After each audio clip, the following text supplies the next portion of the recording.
Et le team, il est là, il tourne là. Il est là, il monte tout de haut. Il est là, il a tiré. On a dormi au bois. Et le team, il est là où il est ça. Sans sentir qu'il va où là où il est ça. Le Jésus-Christ c'est encore. Amen. Mais le concept il est c'est pour qu'il y ait au grand qui sont ceux dans cette assemblée. Parce que nous avons déjà eu beaucoup d'enseignements par rapport à la langue. Même si je pose la question, personne ne va me dire la vérité. Mais là, pas dans mes qui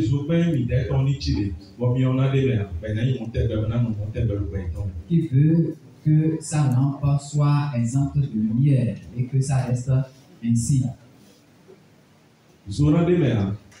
Sans lumière. Parce que tu l'as déjà entendu. Et on nous a dit que les 10 vierges se sont munies de leur lampe. Et elles ont pris leur lampe à la rencontre de l'époux. Et les 10 vierges représentent toi et moi. C'est tout ce temps que nous sommes. Et nous sommes des lampes debout. Qui sont ceux qui veulent que leur vie soit ainsi, sans lumière. Ils n'auront pas de lumière en eux.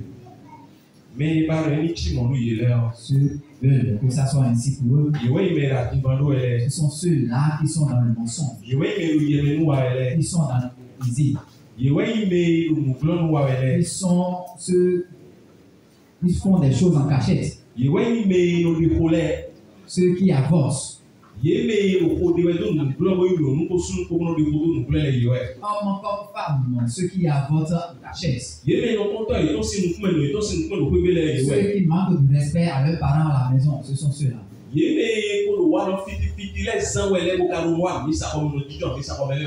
Ceux qui font des trucs en cachette et qui viennent à l'église, ce sont ceux-là. Des voleurs, des fraudeurs, ce sont ceux-là. Bon, il est dans l'ipon dans ces jours et non c'est que mais aussi je m'en fous quoi et où on y a quoi. Ceux dont les choses d'autrui sont par-devant eux et ils n'ont pas de souci pour les reposséder. Mais mon quand on les a ceux-là n'ont pas de lumière en eux. Et là, pour nous, c'est encore beaucoup d'autres choses. Et aujourd'hui, l'Assemblée s'est laissée à ces genre de choses, à ces gens de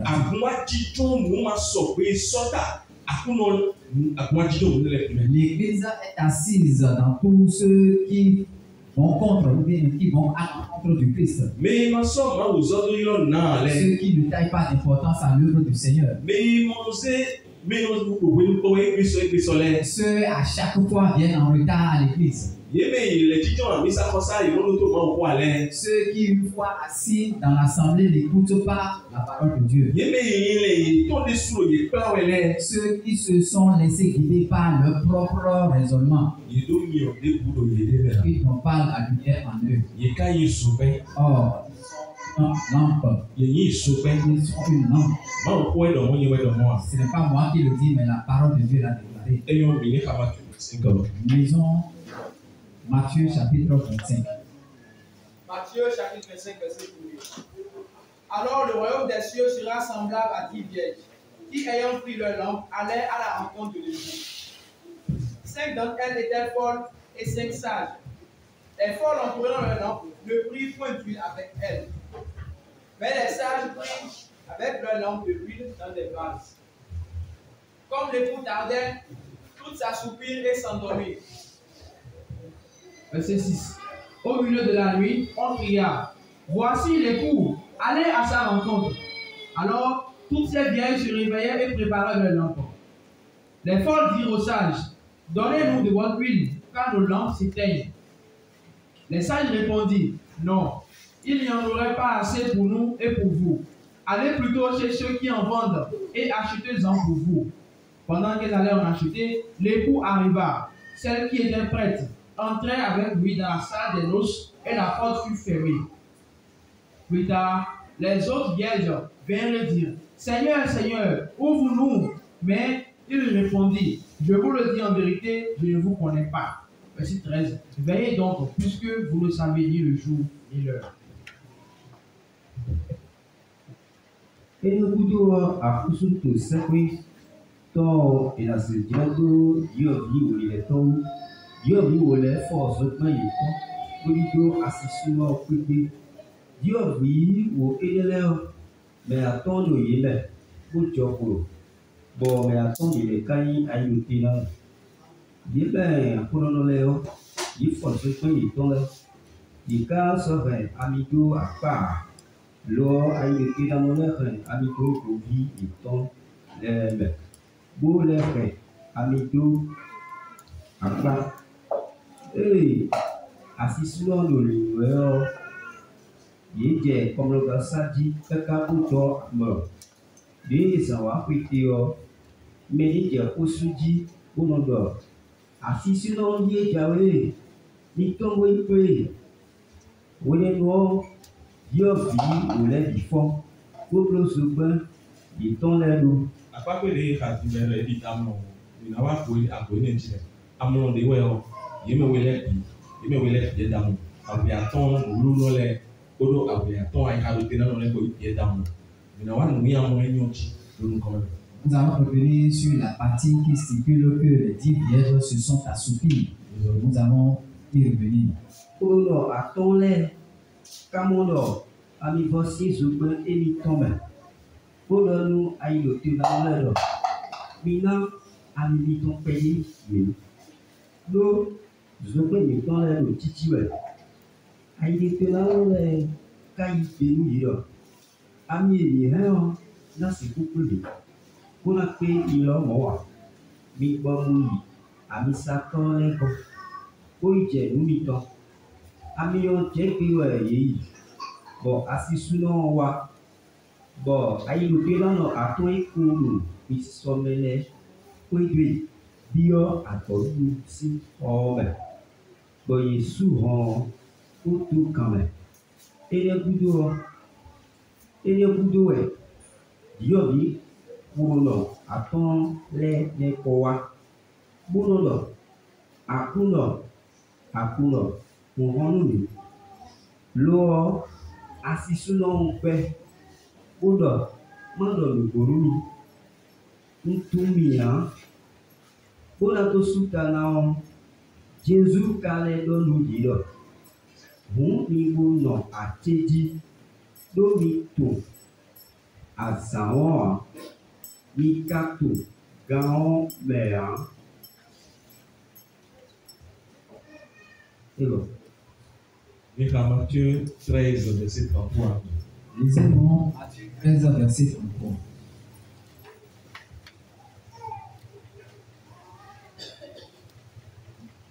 Il leur dit cette autre parabole. Matthieu 11, verset 33.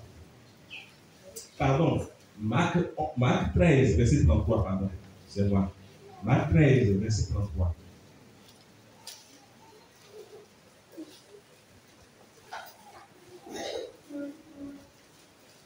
Marc chapitre 13, verset 33. Prenez garde, veillez et priez, car vous ne savez quand ce temps viendra. C'est fini? Marc 13, verset 33. Micho mi, Boulou a dit, do mi tout, oui, Amen. Amen. Marc 13, verset 33.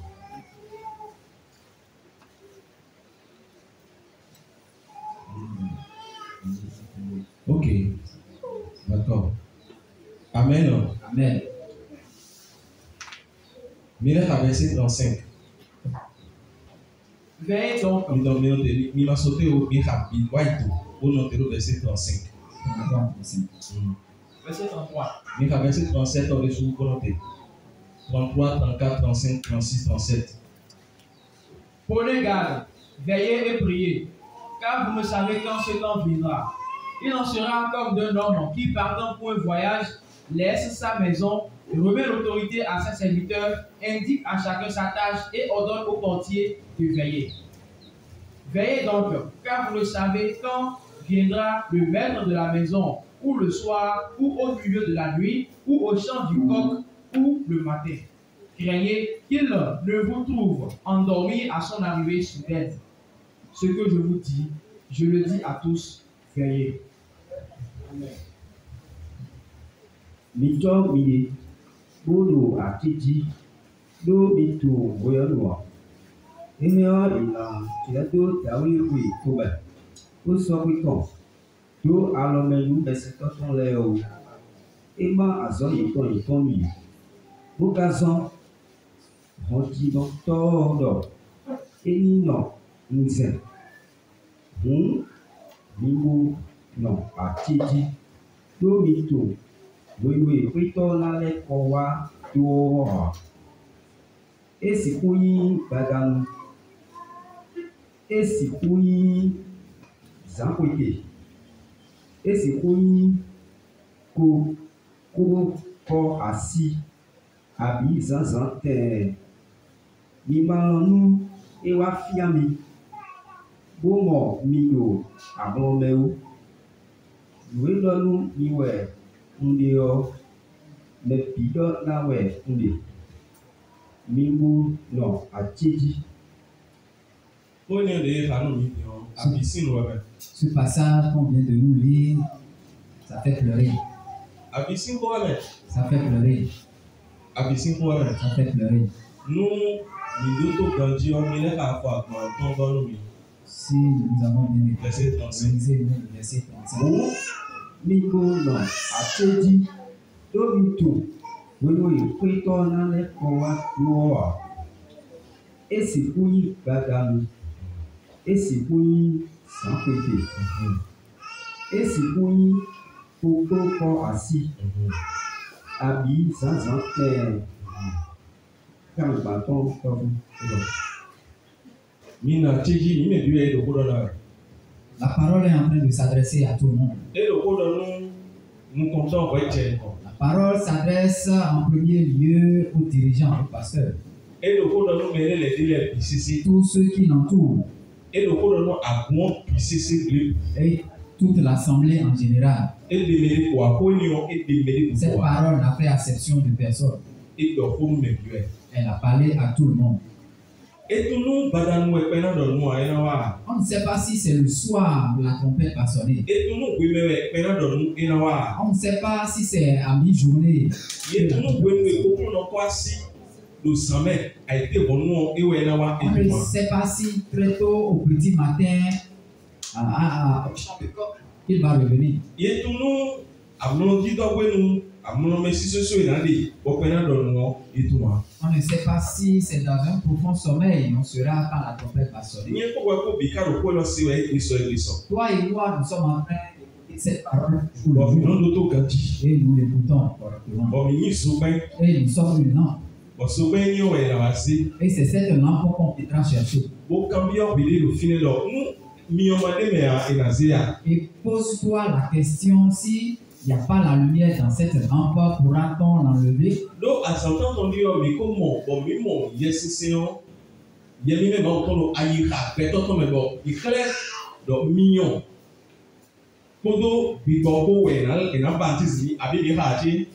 Parce que le dimanche dernier, nous avons vu sur l'image que dans le cœur de l'homme, il y a une lumière qui est composée du Saint-Esprit et de la lumière. Et c'est du Saint-Esprit qu'on sera baptisé.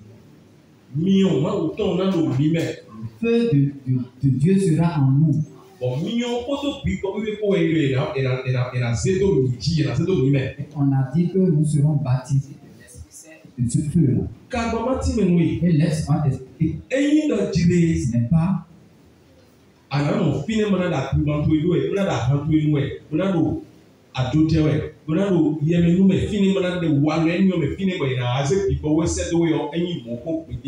n'est pas que tu seras enlisé dans le mensonge, dans l'hypocrisie, dans la consommation des boissons et livrances.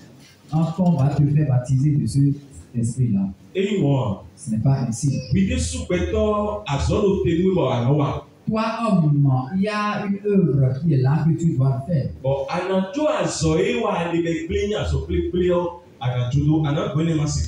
Et tu dois laisser le travail qui n'est pas bien pour toi, tu dois laisser de côté. Si tu ne laisses pas, ne pense pas que en toi tu as le Saint-Esprit. Celui qui a le feu, celui qui a le feu de Dieu,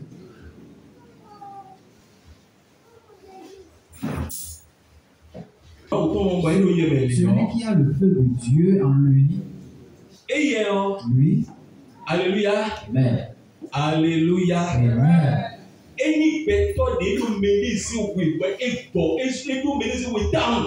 Il est un homme en qui il y a l'humilité. Il sait effacer complètement. Parce que l'Esprit Saint, avec un feu, avec sa lumière, il ne réside pas dans l'orgueil. C'est pourquoi la parole de Dieu déclare, lors de la sonnette, on ne prendra pas beaucoup de monde. Parce qu'il y en a beaucoup qui n'ont pas le Saint-Esprit. Parce qu'ils exercent de mauvaises pratiques. Ils s'entêtent et s'enlisent dans ce qu'on leur refuse de faire.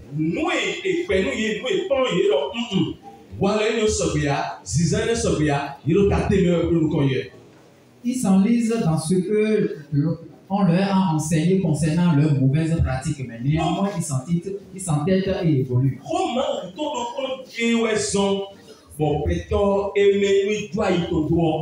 C'est seule la parole de Dieu qui fait que l'homme qui aura laissé son cœur sera pur. Et je prie que tu ne sois pas un bois qu'on aura à utiliser et laisser demain. Le bois de chauffe, quand on le met dans le feu, ça brûle. Ça brûle. Et aide à préparer le repas. Celui qui prépare, la manière dont il a préparé, il y a deux différentes choses. Le bois de chauffe est déjà dans le feu et brûle. Il brûle. Le chauffe brûle. Celui qui a mis la marmite sur le feu et prépare,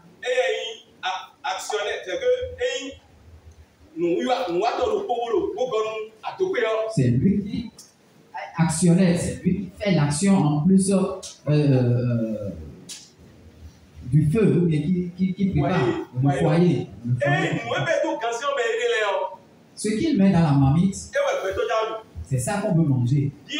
Maintenant, s'il veut préparer, ce n'est pas le feu qui est ce qui n'est pas bien. Le feu fait son œuvre. Et ça brûle.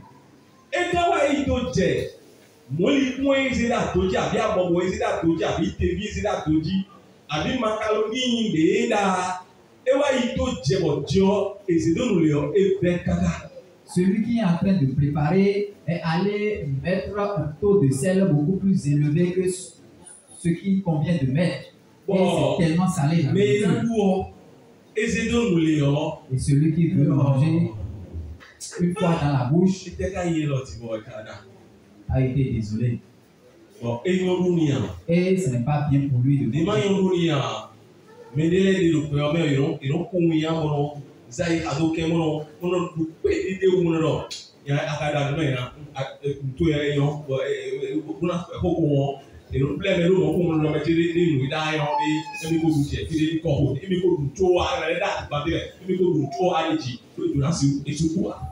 Ainsi, pour camoufler un peu la salinité du repas, il y a d'autres personnes qui disent à celui qui a préparé, bon, ce n'est pas aussi mal, hein, mais j'étais déjà rassasié avant de venir.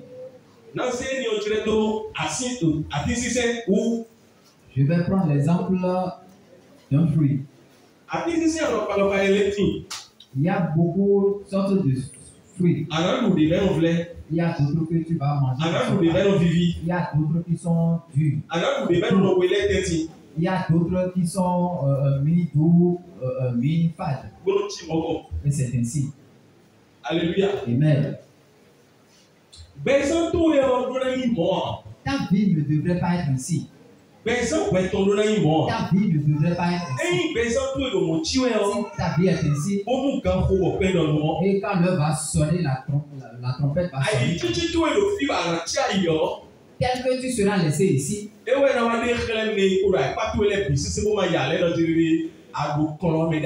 c'est ça qui va démontrer à tous ceux qui vont rester avec toi que tu étais dans la fausseté. Vous tous, vous étiez dans la fausseté. Et vous êtes laissés. Et vous n'avez pas été enlevés. Ici, il y aura des pleurs. Parce que vous n'avez pas tout ce qu'on appelle la lumière en vous. L'humilité dont je viens de faire montre. Jésus Christ ko ekodo bisese no ko mauto ko kana bele waze yo ko kwa gibro mini ko yo kwa gilo nu meji ko kwa gilo mo me ni oto mane apotu to tso me ni oto mane. Jésus Christ a déjà démontré dans sa parole et a pris l'exemple d'un enfant en disant que ce sont ceux qui sont comme les enfants qui hériteront le royaume des cieux. Si l'Esprit Saint réside dans quelqu'un, si on lui refuse quelque chose, il obéit. Si la parole de Dieu lui dit quelque chose, il obéit. Quand on enseigne, il écoute. Il ne tourne pas en rond et va faire ce qu'il fait après. Ça prouve qu'il n'a pas l'Esprit Saint, qu'il n'a pas la lumière. Il n'a pas l'Esprit de Dieu en lui.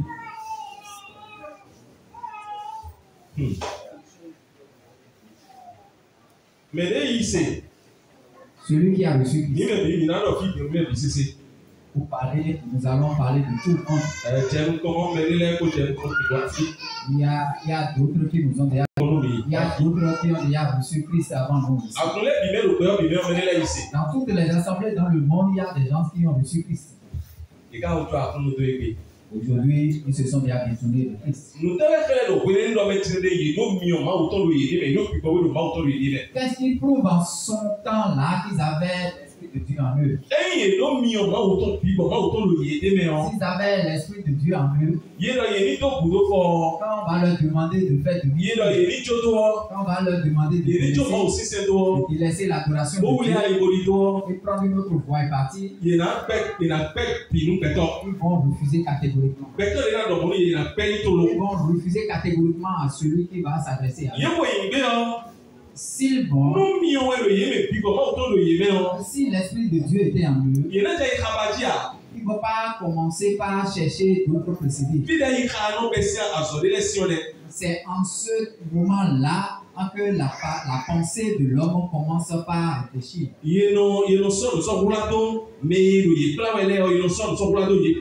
Ceux qui les conduisent, on commence par leur cacher des choses.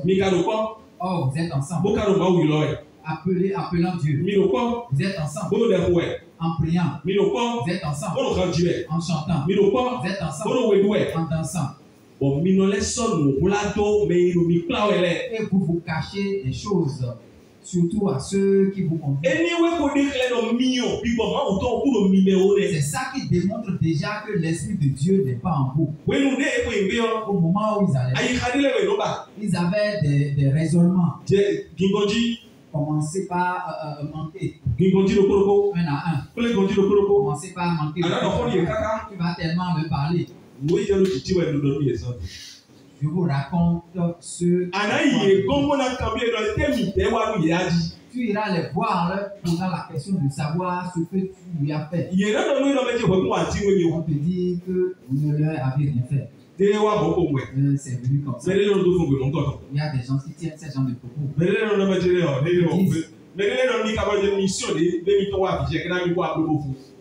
D'autres vont jusqu'à me dire que la mission pour laquelle ils sont venus à Végéta, ça n'est fini.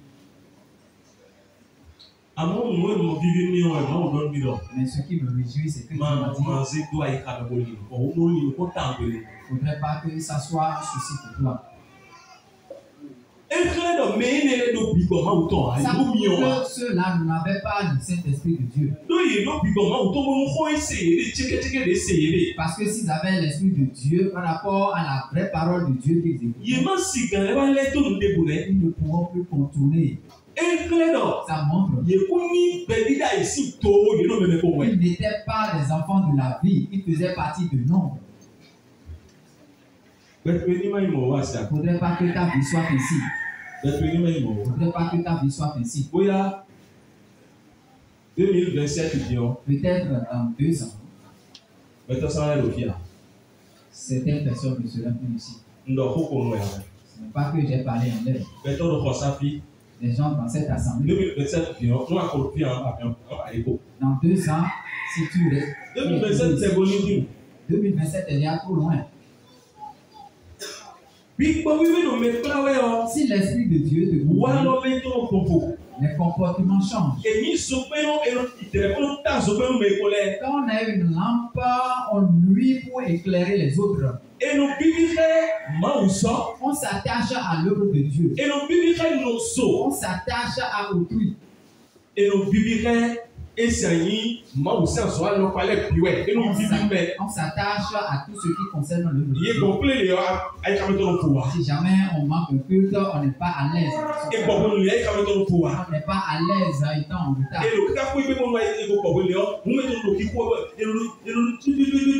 Même jusqu'à la maison, quand on est en retard, on a des palpitations. C'est ça qui montre qu'on a l'Esprit de Dieu. Alléluia. Amen. On va te dire de ne pas être en retard.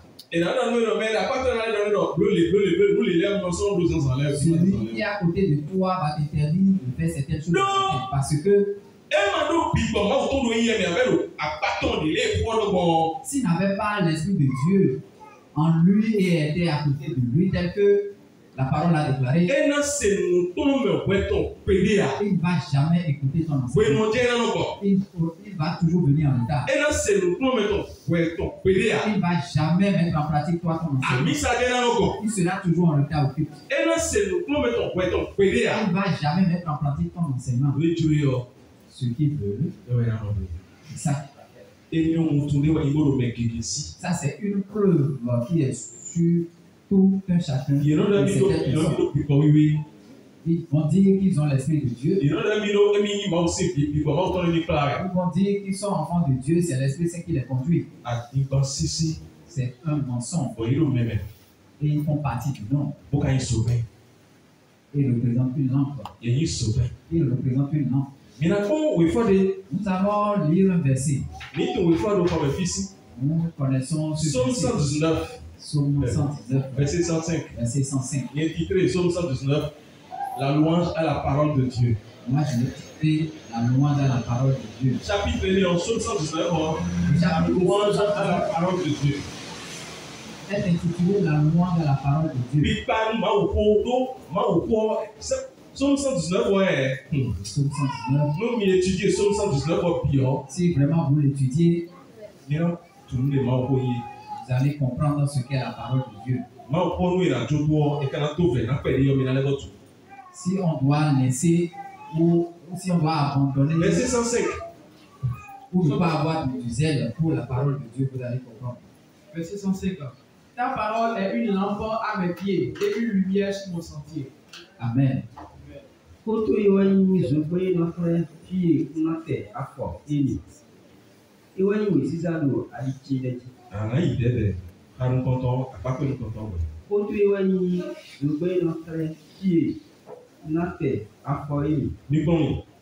Alléluia. Regardez là.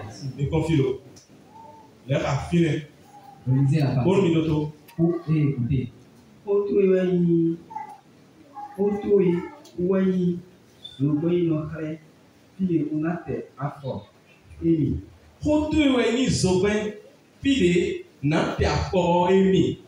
Ta parole est une lumière qui va me permettre de savoir où mettre mes pieds.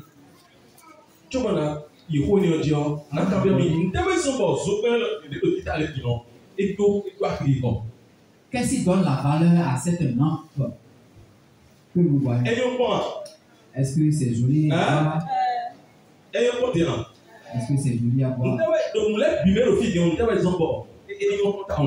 Montre que c'est bon à voir. Et s'il y a l'obscurité ici, ça va être bon. Nous devons check quoi les sous quoi la soirée. Ami ne do todo no meon.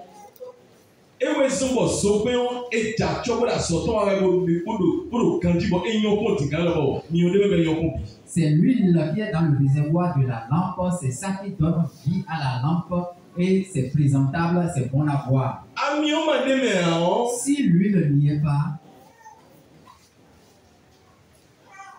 la lampe n'allait pas s'allumer et elle ne serait pas bonne à voir.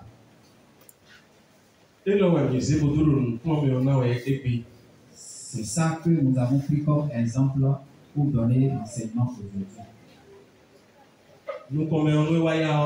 À la langue, nous allons amener une lampe Tito. Ils sont ceux qui connaissent la lampe Tito.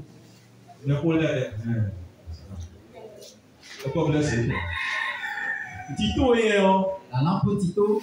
La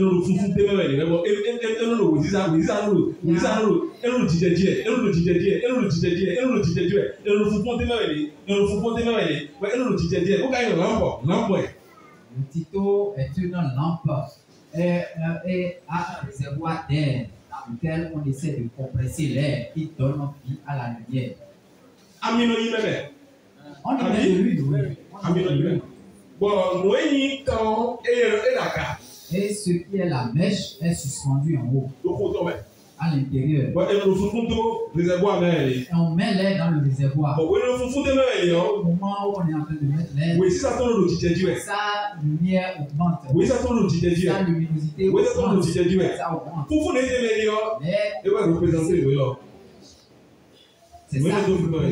C'est ça qui représente le système qui permet d'augmenter ou bien de rabaisser la lumière. Alléluia. Amen.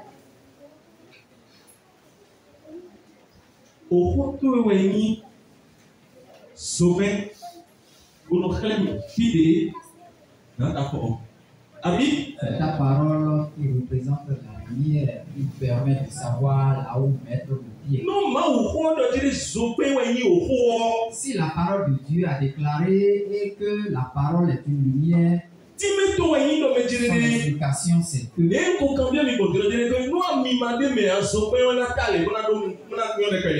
que je viens de vous le demander si l'huile n'est pas dans la lanterne ou bien dans la lampe, est-ce que la lumière va sortir? Est-ce que ça sera ainsi? Renversons ou bien enlevons l'huile. La parole de Dieu qui est la lumière ici.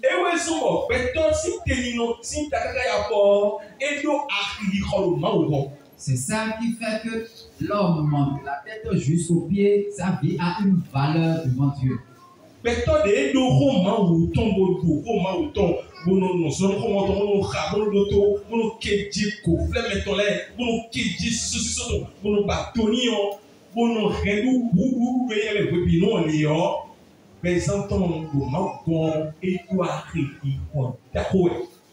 L'homme dans lequel la parole de Dieu est ancrée de fond en comble, sa vie a une grande valeur devant Dieu. S'il veut faire quelque chose de mal, son cœur bat.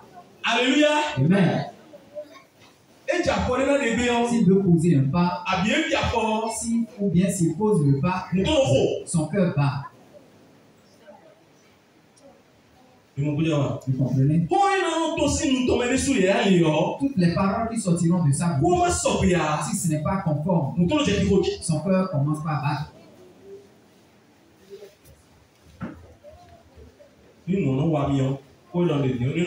Si ça vous arrive ici, vous allez comprendre que c'est la vérité de Dieu.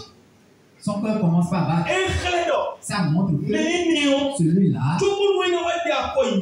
avant qu'il ne pose au mauvais pas, ça va être vraiment difficile.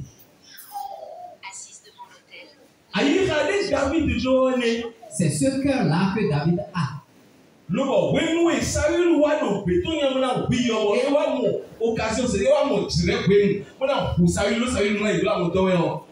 moment où Saül cherchait à le tuer, et il a eu l'occasion maintenant de tuer Saül alors que Saül dormait avec tous ceux qui l'entourent. On a dit que David est allé juste là où Saül s'est couché et allé coucher le linteau de son tissu. Il s'est éloigné. Roi, regarde, si j'allais te tuer, j'allais le faire. Voilà un bout de ton tissu ici. Ceux qui entouraient David lui avaient ordonné de le tuer en même temps. David a dit, non. C'est un loin de Dieu. Même si fait mal, si Dieu l'a rejeté, ce n'est pas moi qui vais le tuer. Son sang ne va pas verser à cause de Dieu. Si tu lis la parole de Dieu, si tu lis ces passages, si on te demande de faire du mal, si on te dit de poser de mauvais pas à l'encontre de l'œuvre de Dieu, toi-même tu vas dire non. Parce que l'Esprit de Dieu est en toi. On n'aime pas faire de mauvaises choses. On n'aime pas faire du mal.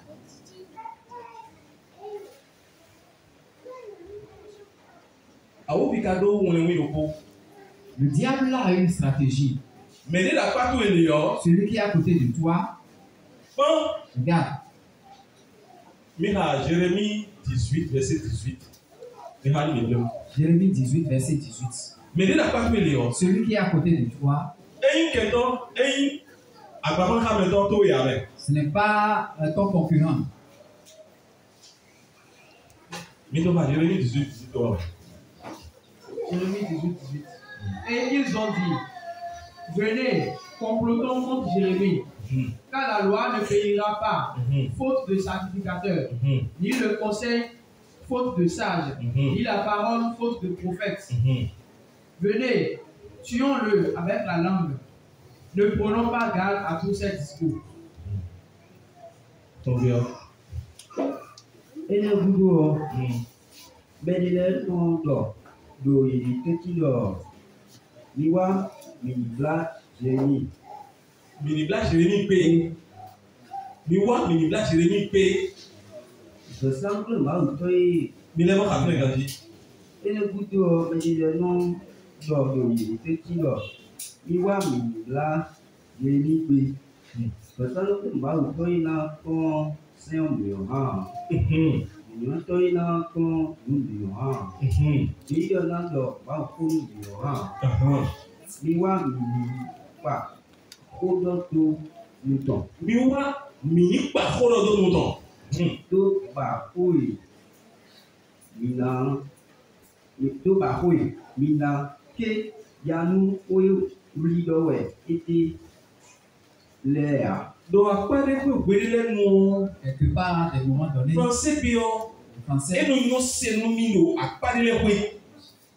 J'aime mieux écouter certains passages en français. Pour grand fond bio, plus que la version fond. Fond bio le soir, à parler le la version fond. Et non ta oui si ça nous mi ou quand. Ça me donne beaucoup plus de lumière plus que la version française. Français bio donc mi wa mi oui pour des mi topo. Le français dit venons, venez, on va le tuer, complotons contre lui et tuons-le avec la langue. Alléluia. Amen. Alléluia. Amen. Vous voyez tel que la lampe se présente. Nous, dans la nuit, nous voyons Des noms d'idées. Il y a d'autres qui sont Des noms d'idées. D'autres non. Des noms qui tuent. Oui, on sait de tuer. Il y a d'autres dont la lumière est tellement basse. Mais idées là. Celles qui sont vraiment lumineuses. Excusez-moi. Nous allons enseigner une victoire. Alléluia. Amen. Mais mon casque de pour les gars, quand on est ramion. Vous voyez le casque de salut dont on nous a parlé. Hein? Alléluia. Ouais. Mime c'est des soldats de Jésus-Christ mais on Tous autant que nous sommes des soldats en Jésus-Christ. pour nous les poètes. Et nous prions. Pour nous blâmer. Et nous jeûnons. Pour nous personnes que nous vivons ton sang Et nous menons une vie de sanctification. personne mito nous dit nous mire comment ton candidat. Notre vie est éclairée si nous gardons correctement la parole de Dieu. Bon et nous ni c'est ça nos midi mine sous péto nous oui ça côté. Et ça devient une lumière. Devenons une lumière de vous. Côté là Nous, nous est plus commercial en l'air parce oui. que nous a parlé des amants spirituels. Bon mino avant vous c'est pour bandit. Et nous sommes sur le champ du combat. Mais des idées Ceux qui brillent, bon il dit là qui brillent, et clair pour les gars no yeme. Yemo pour les gars. ça prouve que le salut est en eux. Ils ont Pour le les salut. gars choc à courir. Le salut est sur eux. Amen. Amen. Le diable regarde correctement ceux-là, il les observe.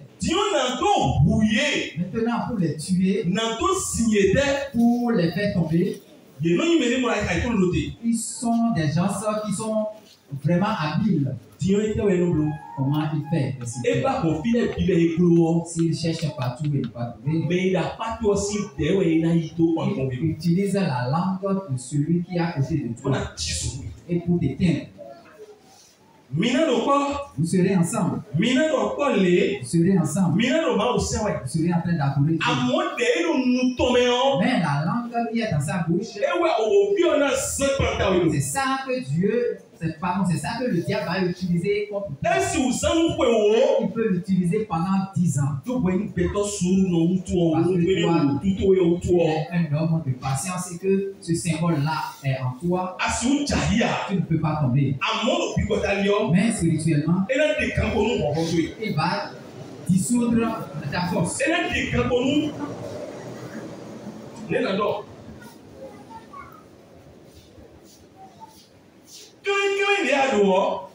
La clarté que tu avais, ça va s'estomper. Parce qu'il y a un peu l'amertume qui est en toi. Un peu la colère qui est en toi. Ton apparence va changer. Spirituellement. Ton apparence va changer. Spirituellement. L'apparence change. Si d'aventure tu es un homme de Dieu et tu vas te marier qui est à côté de toi, le diable peut l'utiliser contre toi. Même si tu pries pour lui, c'est ce qu'il veut. Laissons même de côté.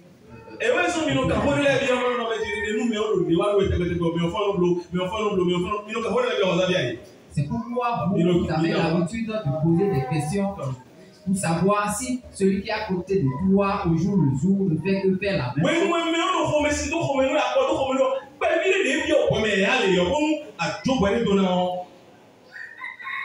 Au moment où la personne s'évertue à te faire des choses pour mettre de la colère en toi, le peu qui va rentrer en toi,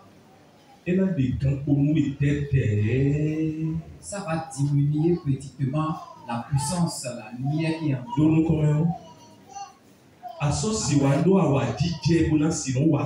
Tu ne pourras plus avoir la joie pour faire de Dieu. Tu ne peux plus être la personne que tu es. À moins que tu t'es éloigné de cette personne.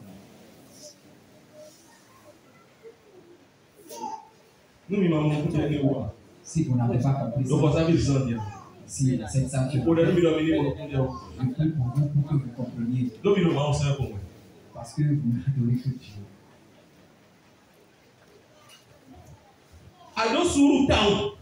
Tu as eu tellement de patience.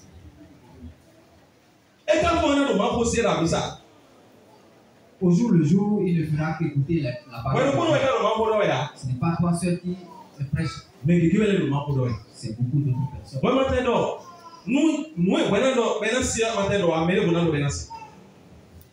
Une autre personne peut lui dire ce que toi tu peux lui dire, il ne va pas écouter, une autre personne pourra lui dire. À travers le message biblique, ce qui est important pour lui d'entendre, il va entendre. Parce que la prière que Seigneur aide-nous. Ton esprit. Seigneur parle-nous. On a prié pour demander au Seigneur de nous parler. Laisse tes oreilles pour bien écouter la parole. Mais celui que tu vas utiliser, il va te dire quelque chose.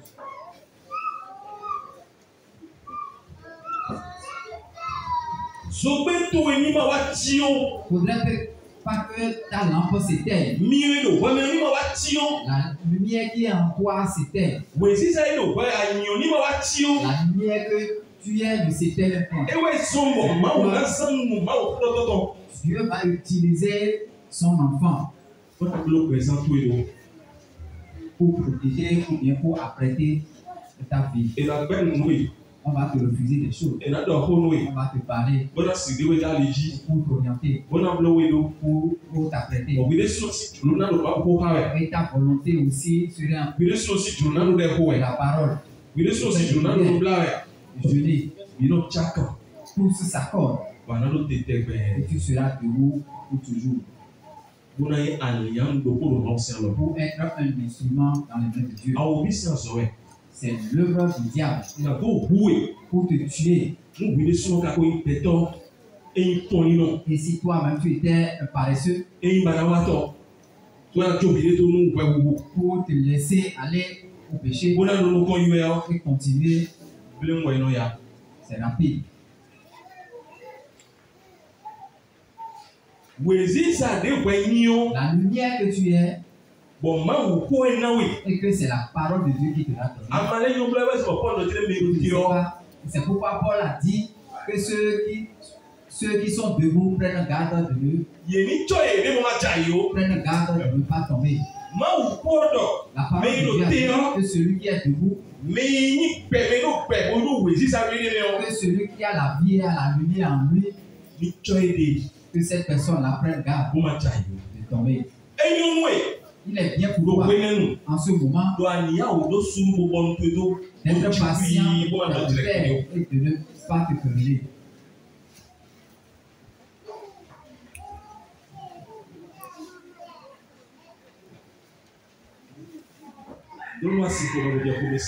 Parce que si tu t'énerves, et c'est devenu une habitude pour toi, tu vas commencer par tomber.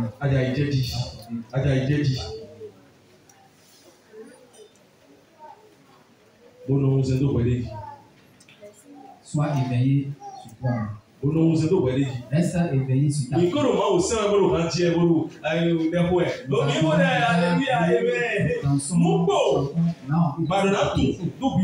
Que tu dois savoir. La lampe que tu es, il y a beaucoup d'autres choses qui restent que tu saches. Tu as bien écouté. Tu as bien écouté. Est-ce que tu as bien écouté? La lampe que tu es, ce n'est pas moi qui l'ai dit, c'est la parole de Dieu. La parole de Dieu a dit que la lampe que tu es, et tu es debout, il reste beaucoup de choses qu'on va te dire par rapport. Tu étais encore dans l'autre église. Et Dieu m'a révélé cette chose. Écoute. Ce que Dieu m'a révélé, c'est tout. J'étais encore là-bas. Et Dieu m'a fait cette révélation. Au moment où j'ai lu ce passage, Matthieu chapitre 25, la lampe que je suis, si je ne sais pas faire, l'homme peut éteindre la flamme qui est en moi.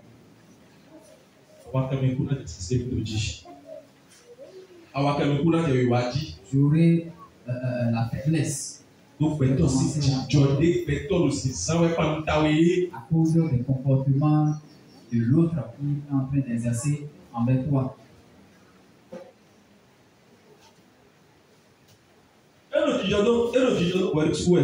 Ça se passe avec toi. Ça se passe avec toi. Ceux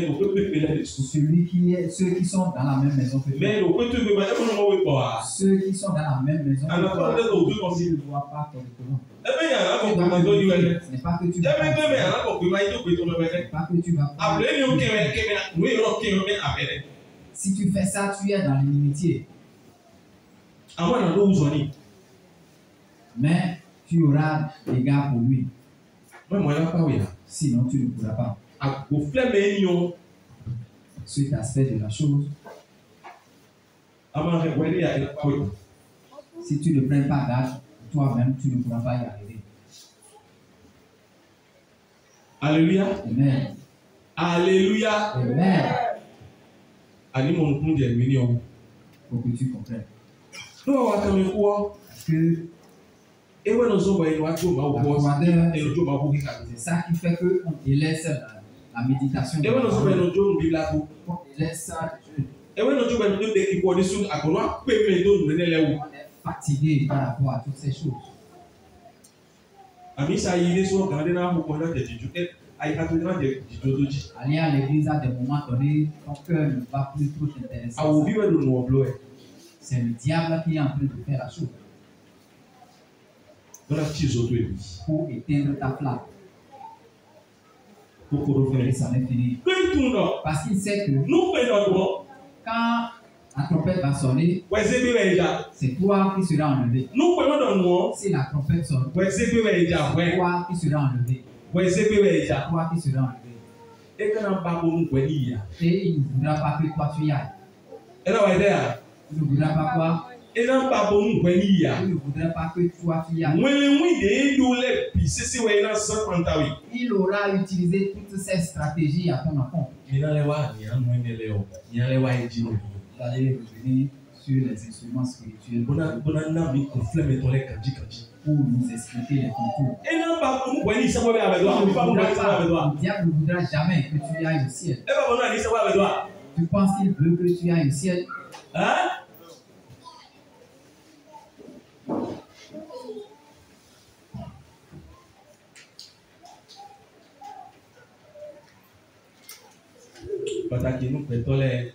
En l'occurrence, si Dieu leur ouvre les yeux spirituels, ils voient ce que tu es spirituellement.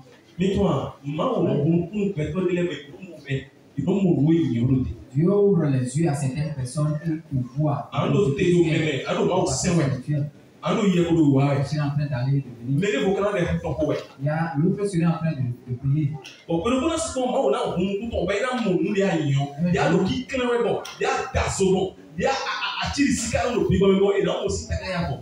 Un jour, Dieu va lui ouvrir les yeux spirituels, il va voir ce que tu es de façon spirituelle, la façon dont tu pries comme de l'or.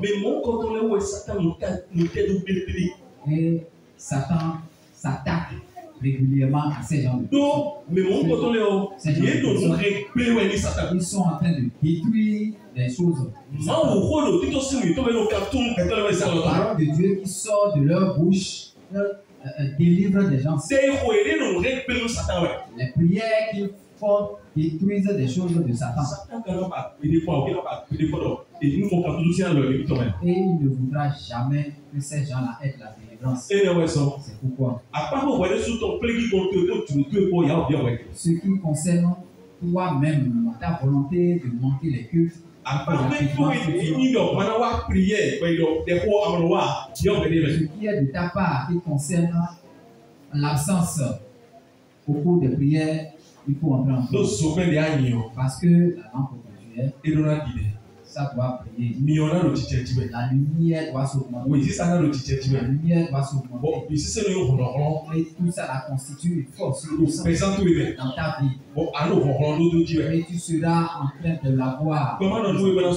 Laisse-moi te dire, il y a beaucoup d'hommes de Dieu qui prêchent. Ils ne sont jamais venus à ce niveau.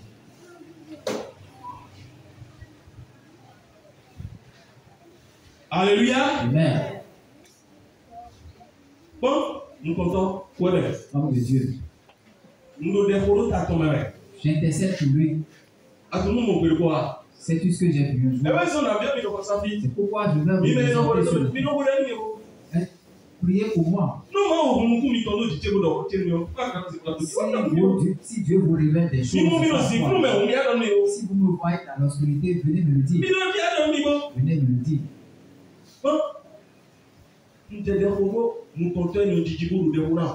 J'ai commencé par intercéder pour cet homme de Dieu, pour l'église.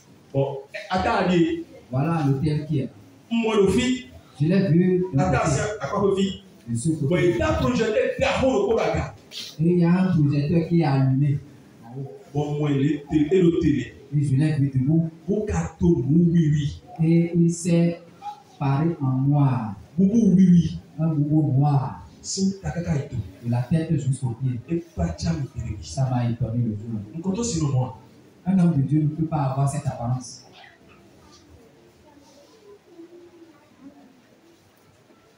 La parole de Dieu a déclaré dans le livre des Révélations, on dit qu'on a écrit une lettre où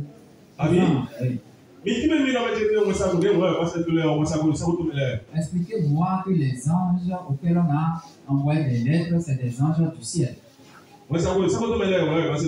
C'est aux anges du ciel qu'on a adressé des lettres. Apocalypse, le livre de Révélation, il a été écrit qu'on a envoyé des lettres aux anges. On a écrit à l'ange de l'Éphèse. On a écrit à l'ange de l'église de Smyrne. On a écrit à l'ange de l'église de Thyatire. On a écrit à l'ange de l'église de Sardes.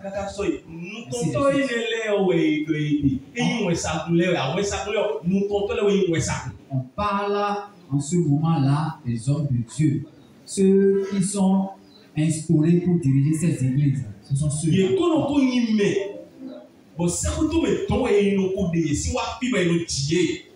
ils sont déjà des gens qui ont été choisis depuis le ciel. Ils ont été choisis depuis le ciel. Ceux que Dieu même a choisis, il les a moins. Il n'est pas que c'est de sa propre volonté. Il est entré dans l'œuvre de Dieu. C'est Dieu même qui les envoie sur terre au travers d'une femme. Et quand l'heure va sonner, on va le prendre. Il va diriger l'assemblée. C'est un ange. Nous avons bien écouté. Nous avons bien écouté.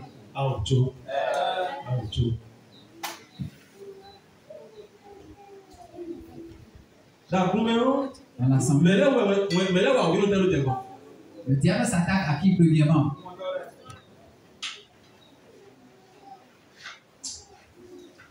Que l'Esprit Saint vous aide. Pour que tu saches ce que tu es.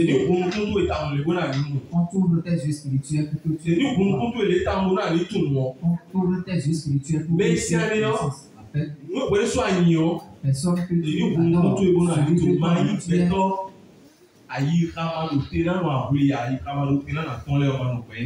Ne sois pas comme les 5 vierges qui sont folles. Ce que tu es, Dieu te connaît. Dieu te connaît. Dieu sait qui tu es. Son enfant que tu es, il sait. Il sait que tu es son enfant. Il sait que tu lui appartiens. Tel que tu n'es pas désobéissant. Tel que tu es obéissant. Tel que tu t'humilies. Dieu sait que tu es son enfant. Que le Seigneur bénisse ta vie. Au puissant de Jésus.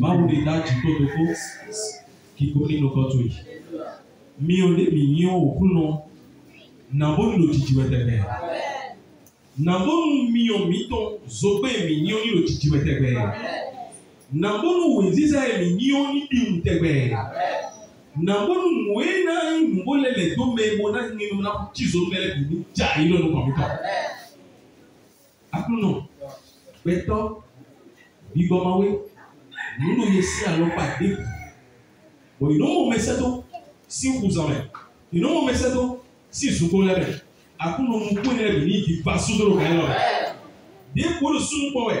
De ko no powe. De ko mele busi gaza powe. De ko kunjunwi. De ko tasunwi. De ko yiko to esi. Eno setonwi. Eno yimu kontwi. Eno hode. Eno sepenwi. Eno yidoro kontwi. Eno ne biya de buji si gaza powe. Ah papa, on connaît nos ansanti. Donc présent le bonheur point édité. Amen. Donc Jésus-Christ aussi comme un point édité. Amen. Oui, nous essayons si ça est dépendant de à nous pour soutenir. Donc Jésus-Christ Nazareth de toi, si il comme. Amen. Et qu'on y monte. Amen. Amen.